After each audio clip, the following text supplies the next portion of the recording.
This will take probably 12 minutes, or maybe a little bit more.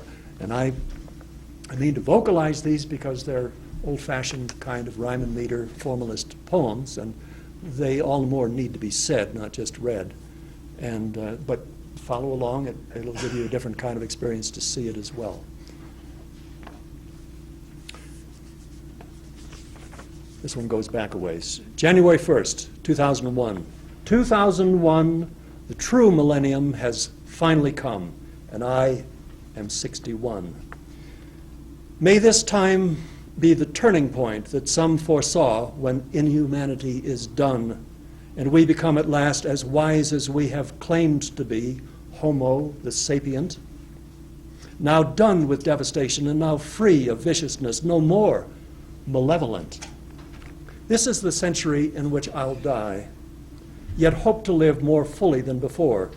May it be one in which my race and I both realize how we are meant for more, to live the dream of our divinity until what we imagine comes to be.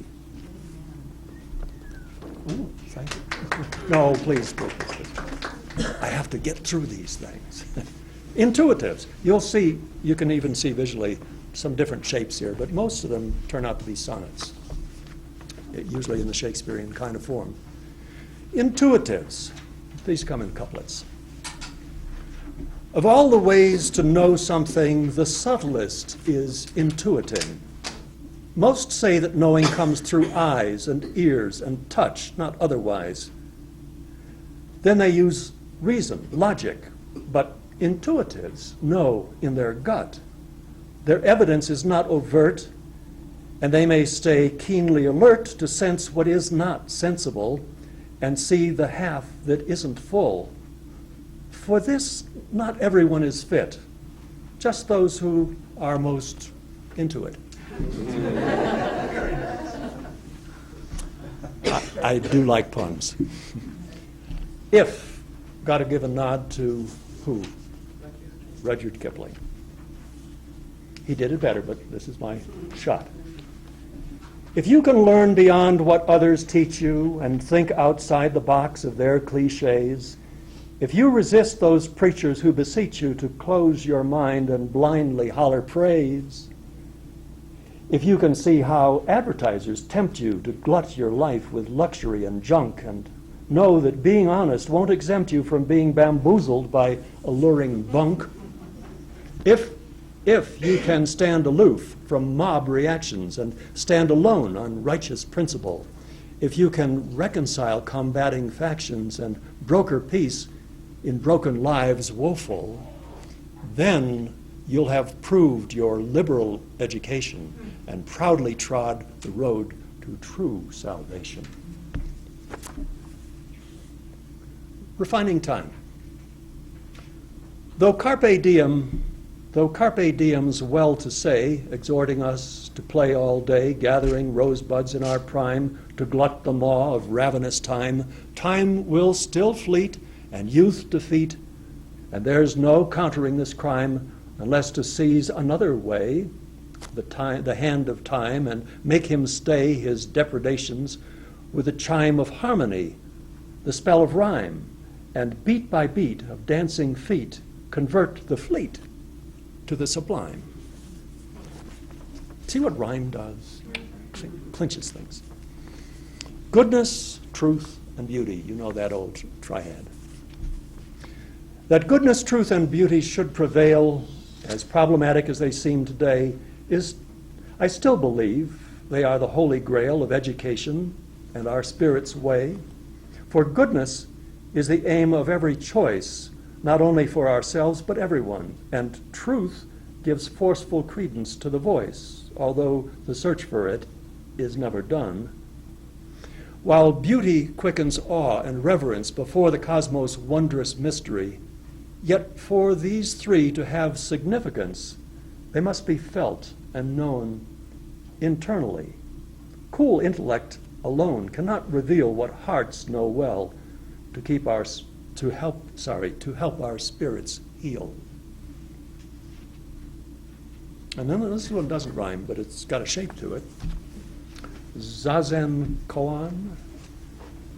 I come and sit to realize myself as I have always been, eternal, everywhere at once, though when I rise and leave again, I'm only here and now. Intelligent design.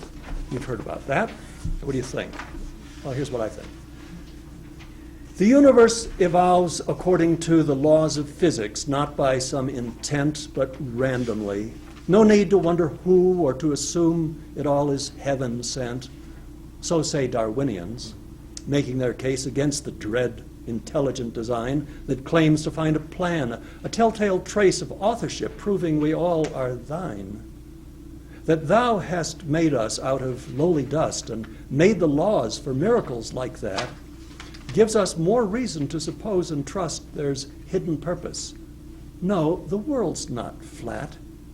It only seems so to flatlanders' eyes. The next dimension shows when we grow wise. We're certainly not on flatland here.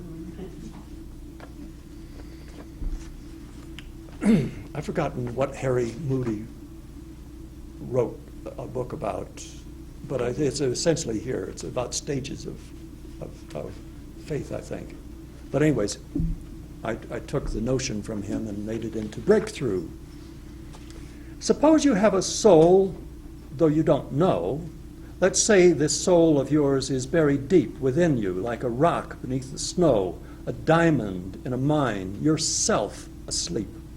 Your soul, your higher self, is always there, and yet that you think you are is far away, a sham persona. Oh, beware the glare that blinds you to that inward star. It's more than supposition and surmise. This soul of yours is seeking you always, is calling you to come and realize the you really are, beyond your days. It's bidding you to waken and arise, the sun itself now breaking through the haze. That's getting close to what Noetry is suggesting. What kind of knowing do we have that isn't rational? It's more than rational. That's intuitive. Now, peace. Peace is possible. Peace is possible. The fact is, day to day, I live in peace. My neighborhood's serene. This is down in Florida. My neighborhood's serene except for mowers and leaf blowers. I rarely see police, and on the lake, water skiers and rowers. I walk our dogs in pure tranquility, chatting with neighbors, peering into flowers, checking the clouds for rain, thoughts flowing free. No evils in the air, no hardship lowers. So why is it the daily news tells us our world's a place of chaos and disaster, replete with terror, warfare, rapine, plus the miseries of disease no one can master? I will not be seduced to disbelieve that peace is possible, and yet I grieve. How wise is it to think you're number one? How wise is it to value merely fun? How wise is it to crave for more and more? And then how wise to think you can ignore the needs of those less fortunate than you, believing that good fortune is your due, believing that injustices like that won't cause the lean to rise against the fat. How wise is it to treat the earth like dirt, to ransack and despoil and cause it hurt as if it weren't a creature we depend upon for life and must needs tend and cherish as the source of everything sustaining us, the nurse to whom we cling. Okay, only 3 to go. Oh, thanks. 2 worlds. These things I choose and will that I'll believe. That there's a realm of spirits we can't see with daylit eyes, from whom we may receive insight and wisdom, grace and piety. That this transcendent world, past space and time, is whence we've come and where we shall return, though while we're here, we visit that sublime abode in visionary dreams and yearn the more for beauty, truth, and goodness, such as we see there there with perfect clarity, and that our purpose here is to reach and touch divinity within through ecstasy. No, not that kind. The more, well, all right, entheogens, if you must. The more we can align that world with this, the sooner shall we find transcendent bliss. Out of the box. Let's say it's all inane, as I have heard.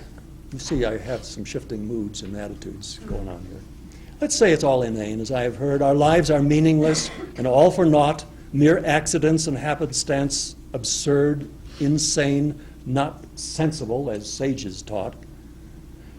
Let's say there is no guidance from above, nor any conscientious God within. There's no design, no wisdom, and no love. This universe is void of care or sin. Let's say we own no souls, but only brains, which have evolved quite randomly to serve for our survival. Chance, not purpose, reigns. Injustice rules. None get what they deserve. If so, how is it then we can conceive the universe has something up its sleeve? And finally, really quickly, insect song. Hi, I'm an osium. Bye-bye. Carpe diem.